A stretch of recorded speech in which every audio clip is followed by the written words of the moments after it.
My name's Nick Pittom, and at SouthWest VR today I've been talking about real-time VR storytelling, so using game engines to tell storylines, and also how that's the opportunity for filmmakers and animation studios, and how they can do that. And how can they do that? I mean, where do you start or something like that? What was your sort of headline points for that? I guess the main thing when thinking about real-time VR storytelling is that the storytelling is at the forefront. That's the main thing. You want to tell that story. So if, for instance, you are in a scene and there's a big scene around you, there's lots of stuff happening, or maybe there's not. Maybe there's one thing happening just over here. And you want the player to look over here, the viewer to look over here, see the action, the story that you've crafted. You kind of want to ensure they're looking in that direction when that happens. So one thing you can do is gaze cues, which is to wait until the viewer's sort of looking in that direction to cue up the action happening. But of course, what if they don't decide to look over there when it happens? You can do other things. You can direct their attention. You can animate things over. You can have sound cues going off to get them to look in that particular direction. Or you can, if they're so enthralled with what is over here, you can essentially, because it's real time, because it's a game engine, you can change it on as you go. You could actually have the thing happen over here instead. And that's quite a powerful new sort of storytelling technique that isn't really possible in any other medium, really. So you're kind of describing a movie that's built sort of using computer graphics, but obviously a lower scale one because it is real time. But this one is a movie that's built in a game engine, effectively. So you obviously the interactivity that wouldn't get, like say if you shot with a real camera. So the characters, for example, would be animated characters. Just to clarify, that's what we're sort of talking about. Yeah. Okay. So Panda as a company to have the authority to talk about stuff like that must have been doing some interesting things in this space. What have you been doing? So for 10 years I was doing Panda is essentially me and anyone else who comes and helps me work on projects. But for 10 years I was doing sort of post-production and editing and stuff for film and TV and a bunch of media and marketing type stuff. And I decided for a long time I'd wanted to get into storytelling, like writing and directing and film. So I eventually wrote a script and I got some public funding to make it, and I made a 15-minute film. I got £50,000, raised that sort of money, which is great. There was about 40 people involved with it, one way or the other. It's completely CGI main character, so that took a lot of production. In the end, it took 2 years. The thing is, like, that's great, but there's only so many experiences you can have like that. How many times can you get 50 grand from public funding? How many times can you get all those people involved? So when VR came along, I thought this is a pretty good opportunity to maybe try something new.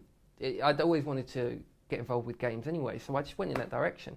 And I found replicating some scenes from some films, Studio Ghibli animations and stuff. I thought this is great. There's very interesting ways you could, with particular styles of content, tell a really good story within VR, and in such a way that it's not sacrificing anything. You're telling a story. This is not like some gimmicky, like sub-medium that is fun to tell a story. I mean, it's an actual real storytelling medium that you can literally use in the same way as books or theatre or anything else. Which I think some people might worry it is a bit gimmicky, like, oh, it's just, it's the fun of looking around. It's like, no, it's just using a different way of experiencing something. Are you guys, because what I've really learnt today is that it is still in very early days, right, or any of this, but perhaps you guys would be talking, let's say, to book publishers maybe, or sort of the visual novel kind of concept. Could you? Yeah. I think it's one of those things where I also discovered directly translating those Studio Ghibli films into VR experiences, laid out exactly the same, characters doing exactly the same thing, didn't quite work because it was all designed and directed around being able to cut and go close and go to different places. What you would typically want to do is, whether it's an adaptation or not, is you would want to design the story around the fact that the viewer is typically going to be in one spot. So instead of directing the viewer's attention through editing, you're essentially directing the action around the viewer, which is similar to what happens in theatre. Viewer sits in one spot and they watch something happen on the stage. It's just that we have a stage that can be all around us, and we can have spaceships and giant monsters and all kinds of things. So it's kind of like Again, it's so different from other mediums, but with similarities. It's very tempting to kind of, get kind of language from them, but you kind of have to do things directly from VR. So if you were to adapt a book, for instance, or to adapt something that's not directly a visual medium like that, it would be much easier, because you could take a book and you could be like, how do we tell this story within VR? And that's I think is probably a really good opportunity. I used to remember the Steve Jackson Livingstone books. Did you want the fighting fantasy ones? Yeah. Because you've already got that kind of the whole chart of where things could go next. Then we did that. Yeah. It's not. I guess not really films, but that's the same concept of narrative, isn't it? Yeah. Yeah. So tell me about what your kind of vision is for this year as Fire Panda, as your Fire Panda. Is there anything? So I've got Crystal Rift t-shirt on there as well. So I think a lot of people will know watching this already what that is. Yeah. Have you? Unless you've got something new to say about that, are there any other projects you could share with us today? So I'm working on Crystal Rift, which is a game, and I came to that mainly because John, the guy who started it, he had been working on it. He's seen my demos, he really liked the art style and everything like that, and he said, would you like to come and work on the game? And the reason I thought that was a good idea is because I'd never worked on any game or any kind of product like that from start to finish as a commercial product. I thought that was a good opportunity to take that experience, and in the same time I've been able to kind of put some thoughts on like art styles and kind of that kind of thing. So for me that was a really valuable experience from that point of view.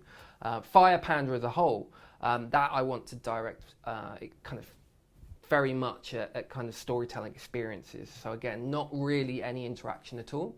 It's going to mainly be literally stories happening around you and things that are kind of original stories. The project we're working on at the moment is an art-led project. So it's taken an artist's work. We're working with an artist at the moment to design essentially a story piece and taking their art style and creating a VR experience around that. Again, very story-led, but also I think when it's such a visual medium, taking something that is essentially like a 2D art style almost and turning that into a 3D one. I think I've found some good experience with that. I think it's a very powerful way you can potentially take things quite an interesting direction. Do you think that somebody who's obviously very switched on to the fact that you need the creators on board, you don't want technology companies on board like this, do you think there's an educational process that you'll be part of this year to actually talk to filmmakers, musicians, fashion people, artists, to actually sort of present them with VR as something they hadn't possibly thought about before, taking it out of the hands of the technicians and even the game developers, which are great, but putting this in the hands of the creators?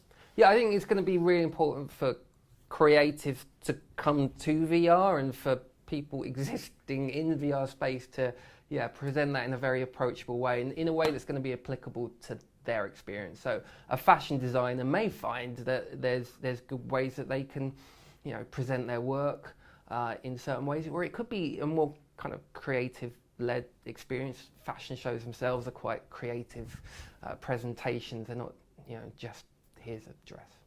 And other creatives and other mediums, I think it will be the job of people like me working in VR to present it to other sectors in a way that's not just technical, that's not just dry, but it's kind of looking at the creative possibilities as more than just some kind of gimmick, to kind of understand that this has potential as like something that's quite exciting in its own right, and a way to really kind of present their visions or stories or anything really in a way that's kind of genuine and authentic and wonderful, and something everyone enjoys. Could be the ambassador of the creative. I'm asking everyone just to say, have you got any particular opinions of this inaugural SouthWest VR event today? Yeah, it's been a really great event, SouthWest VR. I'm quite impressed how big it is. It's probably the biggest conference-like thing I've been to for a lot of good turnout for VR in the UK. Certainly, I went to Connect in when Oculus were running that. And in some ways, it's very similar. Obviously, a much smaller scale, but it's been really good. It's great to have all the experiences around the side for everyone to try. I think that's really good. Connect wasn't really a focus at all. So to have both, to be able to really have that range of VR experience is really good.